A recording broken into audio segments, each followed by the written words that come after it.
Tu t'es souvent posé la question de comment entraîner ton grip. Je vais te donner tous les éléments de réponse dans cette nouvelle vidéo de la Minute de l'Expert.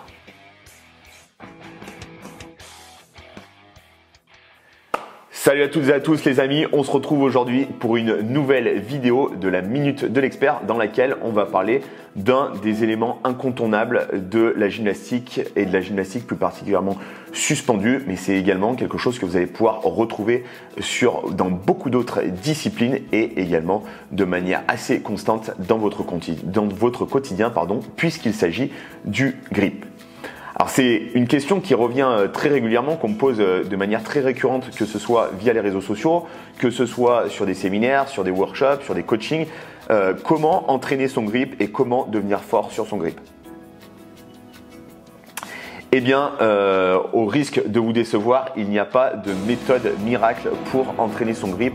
Et le premier élément de réponse que je pourrais vous donner, c'est quelque chose qui va vous paraître assez bateau, mais qui pour le coup est quelque chose de négligé. C'est que pour venir progresser dans un domaine, c'est venir le solliciter de manière extrêmement régulière. Alors vous allez pouvoir le solliciter de différentes manières, que ce soit dans votre quotidien, que ce soit par l'intermédiaire de devoir porter par exemple des courses, que ce soit de porter des moellons, des pierres lorsque vous montez un mur, de solliciter de manière régulière dans des actions plus ou moins quotidiennes votre grip. C'est l'une des meilleures manières de pouvoir développer cette faculté et des adaptations au niveau de ce prérequis indispensable, notamment dans le milieu de la gym et comme j'ai dit dans beaucoup d'autres milieux.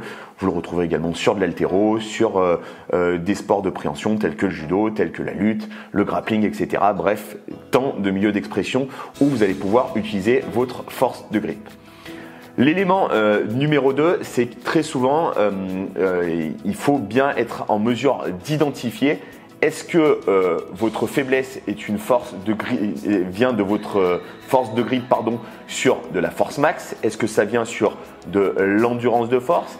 Est-ce que c'est peut-être plus sur votre capacité à pouvoir serrer des objets d'un diamètre plus fin ou d'un diamètre plus important? Il y a beaucoup de modalités qui vont rentrer en jeu et ça, c'est déjà quelque chose qu'il faut être en mesure d'identifier.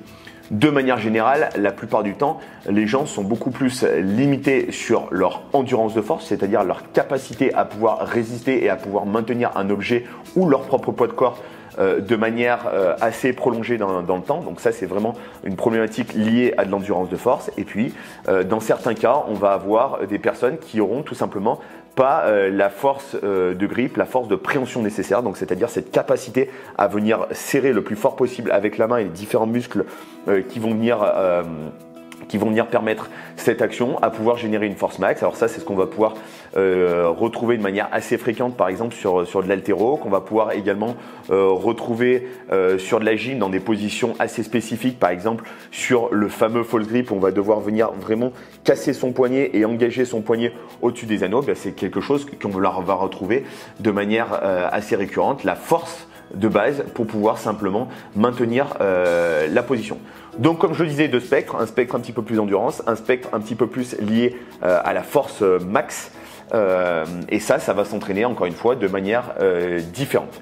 Néanmoins, il y a quelque chose qui va être assez commun au développement de ces deux paramètres, ça va être le fait de venir entraîner les différentes loges musculaires qu'on va avoir au niveau de l'avant-bras, donc que ce soit au niveau des muscles fléchisseurs.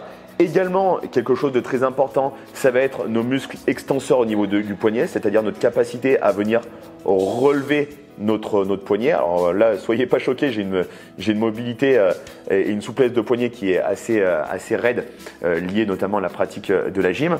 Donc comme je le disais, on va venir travailler sur tous les muscles périphériques de l'avant-bras, ce qui va nous permettre vraiment de venir développer et de venir accroître notre force, qu'elle soit notre force max ou notre force endurance en fonction de la problématique que l'on va rencontrer. Donc ça passera, comme je disais, par du travail d'extension, du travail de flexion au niveau du poignet, mais on va également avoir un travail d'adduction et d'abduction, où on va venir travailler, encore une fois, comme je vous disais, sur des loges qui vont être plus ou moins différentes en fonction des sollicitations qu'on va pouvoir apporter et surtout également dans les angles dans lesquels on va pouvoir travailler. Finalement, le dernier facteur qu'on a peut-être, que j'ai peut-être pas abordé dans cette vidéo, mais qui a également une importance somme toute considérable, c'est également les différents supports que l'on va utiliser.